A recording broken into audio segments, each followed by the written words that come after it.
When was the last time a woman actually reached for you? Not out of duty, but out of pure desire.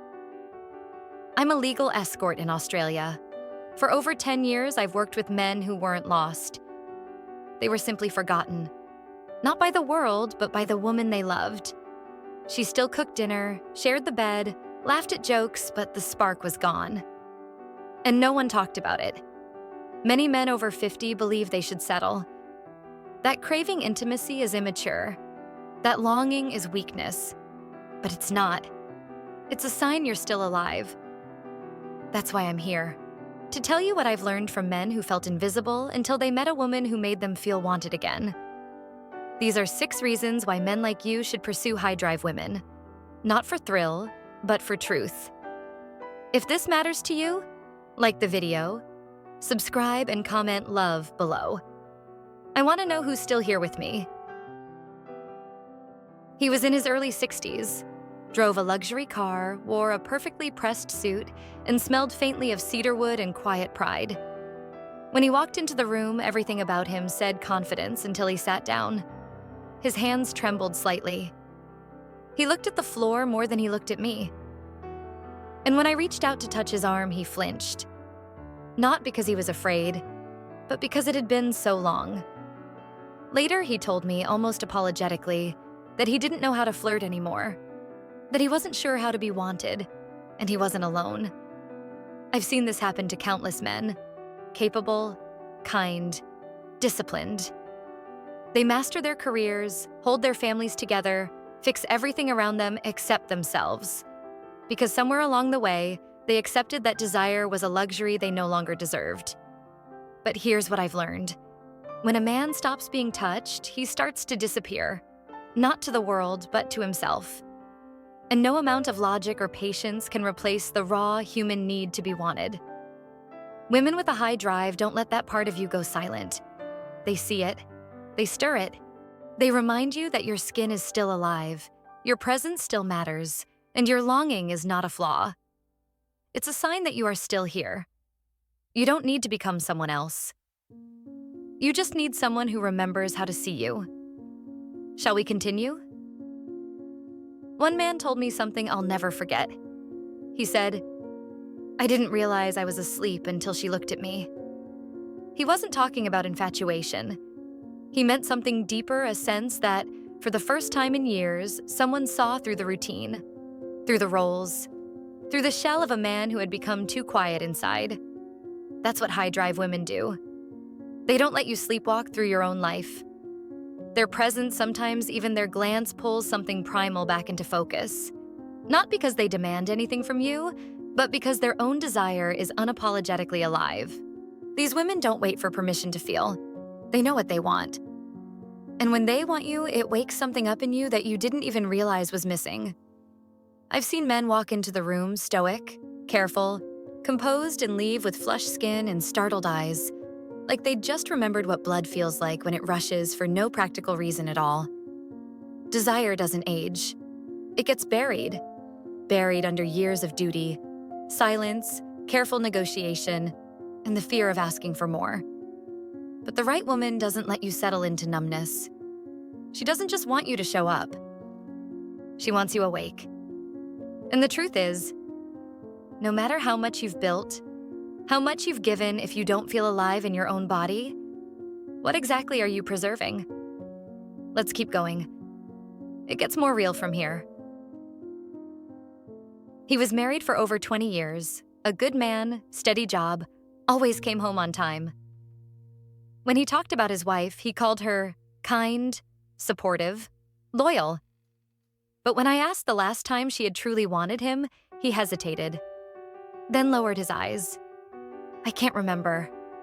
That's when I knew. Some women live in polite silence. They say thank you for the dinner. They sleep in the same bed. They might even kiss you goodnight. But it's been years since their body moved toward yours with actual hunger. They're not cruel. They're just gone, quietly like a light that was turned off and no one noticed. High-drive women are different. They don't perform affection. They don't fake closeness. If something is missing, they will say it. If they stop feeling connected, you'll know. They don't accept numbness as normal, and they won't let you accept it either. That kind of honesty can feel sharp at first, especially if you've grown used to peace that comes from avoidance. But peace without desire isn't peace, it's resignation. And the truth is, it takes courage to be wanted by someone who refuses to settle for fine. One of my clients told me, "She scared me a little. Not because she was demanding, but because she made me feel like I had to show up with my full self. Not just as a husband, not just as a provider, as a man." That's the power of a woman who doesn't hide her needs. She challenges you gently but undeniably to feel again, to touch without obligation, to speak without scripts, to want without shame. And in a world that keeps asking you to shrink, she becomes the invitation to take up space again. Ready for the next part? It only gets more honest from here. A man once sat across from me, silent for nearly 10 minutes. He wasn't shy. He wasn't unsure. He was just empty. When I finally asked him what he wanted, he said quietly, "I want someone to reach for me because they want to, not because they think they should." That moment stayed with me. So many men come to me not because they're desperate for sex, but because they miss being chosen.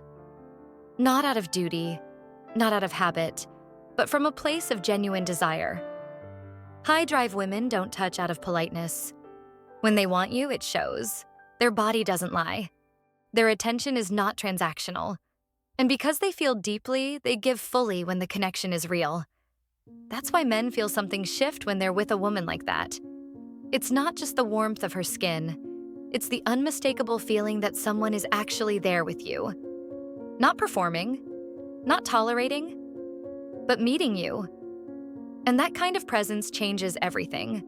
Because when you've spent years being touched by obligation, being touched by desire feels almost unreal. It's the difference between being held and being remembered. One man told me, "It wasn't the sex that broke me. It was realizing she hadn't really looked at me in years." And I believed him. That's what high-drive women protect. They don't let the intimacy go cold. They want it alive, vibrant, mutual. They don't whisper, "Is this enough?" They say, "I want all of you here now." And when that kind of invitation comes, you don't just say yes with your body. You say yes with your soul.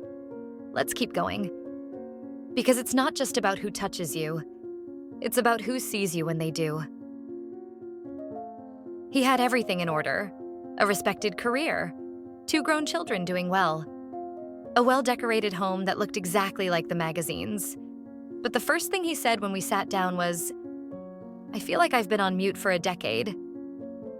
Not because anyone silenced him, but because no one really asked him to turn the volume back up. That's what I've seen over and over again, men who are no longer being challenged to feel. They've become so careful, so measured, so in control, that they've forgotten what it's like to be stirred. And then she walks in. A woman with drive doesn't let you sleep through your own presence. Not because she's loud, but because her desire demands response. She's not satisfied with the handshake version of love. She wants the full current, not the polite flicker. And when she looks at you, you don't feel old. You feel undeniably alive. One of my clients told me, "She made me want to stand taller, not for approval, but because I remembered how it feels to be wanted by someone who sees fire, not ashes." That's not about domination. It's not about proving anything. It's about the feeling of returning to your own edge, not the reckless one, but the one that reminds you that you're not done yet. Men over 50 are often praised for being stable, composed, responsible. And yes, all of that matters. But none of it means anything if you've gone flat inside. High-drive women wake up the part of you that still wants to chase, not to conquer, but to connect. Not to impress, but to express. And when that part of you returns, even quietly, something softens. You become bolder, not harsher. More alive, not louder. More you, not the version of you built only for keeping the peace. Let's keep going. There's more truth ahead. He was a husband, a father, a business owner. Every part of his calendar was filled. Every room he walked into, he had a title. But when I asked him when he last felt like someone's lover, he couldn't answer. That's what happens when a man spends too many years being useful. He becomes a series of responsibilities: reliable, present, steady, but emotionally unreachable. Not because he stopped caring, but because somewhere along the way, no one asked him to be more than functional.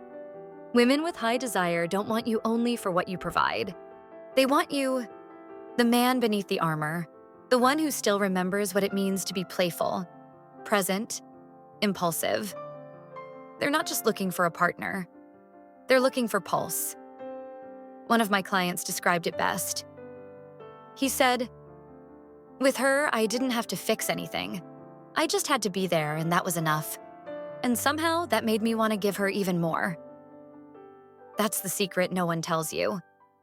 When a woman truly wants you, not for your performance, but for your presence, you stop trying to prove yourself and start remembering yourself.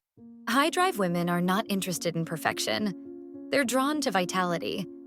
And if you've lost yours somewhere between promotions, mortgages, and dinner reservations, they're the kind of women who gently but firmly ask for it back.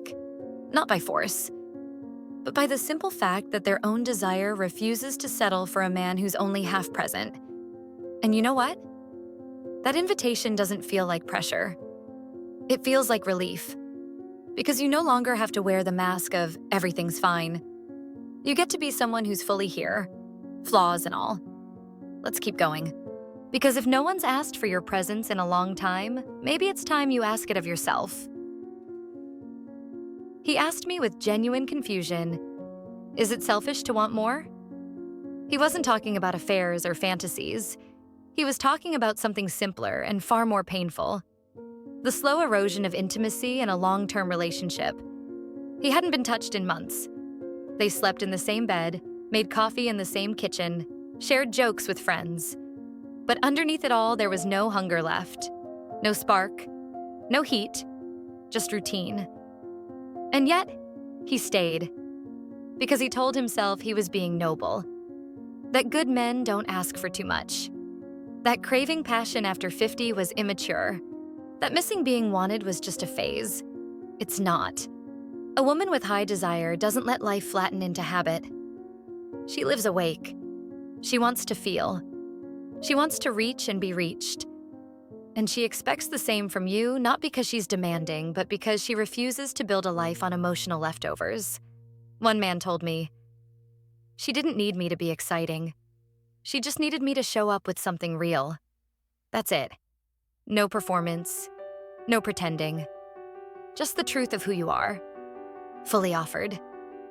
And when that kind of woman comes into your life, you can't fake your way through it. You can't check out. She'll notice the moment your eyes go dull, the moment your touch becomes habit, the moment your presence begins to drift. And not because she's critical, because she's awake. Being with a woman like that might feel like too much at first. But that's only because you've spent so long convincing yourself that less was enough. Here's the truth. Longing is not a weakness. It's a sign that you're still here. Still human. Still willing to risk feeling something. And that willingness, that quiet bravery, is exactly what she's been waiting to meet. We're almost there. One last truth remains. After 50, people stop asking you what you want. They assume you've made peace with what you've got. They see your calm, your control, your silence, and they think it means you're content.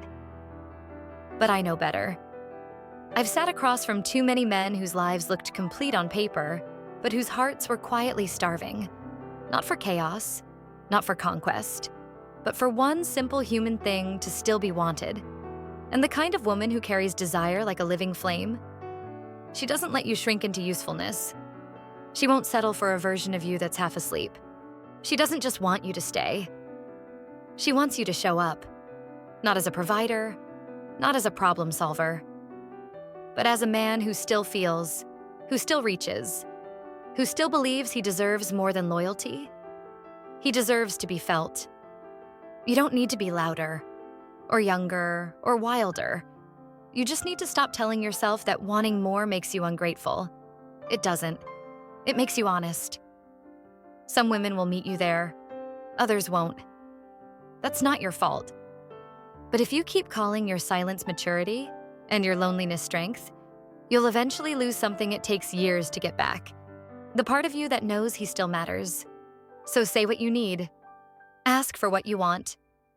And if her answer is no, at least now, you'll know whether that's something you can live with. Because the greatest freedom of aging isn't detachment, it's discernment. And the man who dares to want again, he's not a fool. He's finally awake.